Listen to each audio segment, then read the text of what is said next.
గత 2 సంవత్సరాలుగా మన జీవీఎంసీలో అనేక సమస్యలు అధికారుల నిర్లక్ష్యంతో పోగులు పడ్డాయి. అలాగే గత కమిషనర్ గారు వెళ్తూ కొన్ని మినిట్స్ లో ఒప్పందం చేయడం జరిగింది. ఆ మినిట్స్ లో భాగంగా కొత్త కమిషనర్ గారిని 3 దఫాలుగా సంఘంగా మనం కలవడం జరిగింది. కానీ కొత్త కమిషనర్ గారు చాలా నిర్లక్ష్యంగా స్పష్టమైన ఏ హామీ కూడా ఇవ్వలేదు. మేము ఒకటే అడుగుతున్నాం, అన్ని విభాగాల్లో ఉన్న డెత్ పోస్టులు కానీ 62+ కానీ అనారోగ్యంగా పాలైన ఏదైతే పారిశుద్ధ్య విభాగం ఉందో సిక్ పోస్టులు అంటే ఫిలప్ చేయాలని, అలాగే ఏదైతే యూజీడీ కార్మికులు ఉన్నారో యూజీడీ కార్మికులందరికీ ప్రభుత్వం జీవో ఇచ్చింది. రాష్ట్ర వ్యాప్తంగా 16 రోజుల సమ్మెలో భాగంగా 36వ జీవో నెంబర్ ఇచ్చింది. ఆ 36వ జీవో నెంబర్ ప్రకారంగా మొత్తం యూజీడీ కార్మికులు 315 మందికి కూడా 24,500 ఇవ్వాలి.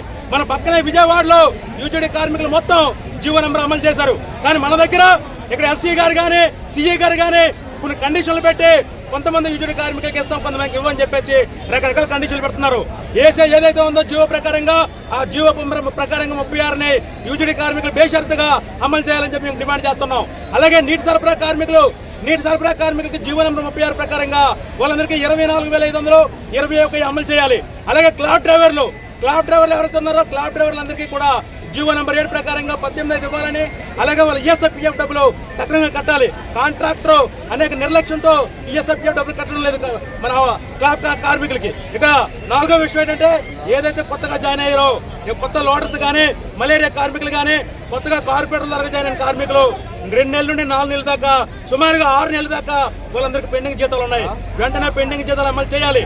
అలాగే వెటర్నరీ కార్మికులకి క్లీన్ ఎన్విరాన్మెంట్ కేటగిరీలో జీవో నెంబర్ 36 ప్రకారంగా 21 ఇవ్వాలని, అలాగే ఆఫీసుల్లో పనిచేసే వాళ్ళ క్లీపర్స్ కానీ పార్కుల్లో పనిచేసే కార్మికులు అందరికీ కూడా జీవో నెంబర్ 36 అమలు చేయాలి. అలాగే మీరు ఏదైతే మినిట్స్ లో ఇచ్చారో ఆ మినిట్స్ ప్రకారంగా అమలు చేయకపోతే ఈ రోజు ఇది శాంపుల్, దయచేసి ధర్నా ఇప్పటికైనా కమిషనర్ గారు దిగి వచ్చి సంఘానికి మీటింగ్ ఇచ్చి మా సమస్య పరిష్కారం చేస్తే సరే, లేని ఎట్లా ఈ నెలాఖరు నుండి మొత్తం మున్సిపల్ కార్మికులు 8,000 మంది కార్మికులు మరే సమ్మెకు సిద్ధపడుతున్నారు. దీనివల్ల ప్రజలకు ఎటువంటి అసౌకర్యం వచ్చినా ప్రజలకు ఎటువంటి అనారోగ్యం బారిన పడినా దాని పూర్తి బాధ్యత కమిషనర్ గారిది, ప్రభుత్వం ఉందని చెప్పేసి మేము సంఘంగా డిమాండ్ చేస్తా ఉన్నాం. Please subscribe my channel. అందరూ సబ్స్క్రైబ్ చేస్తారనేసి మనసారిగా కోరుకుంటున్నాను.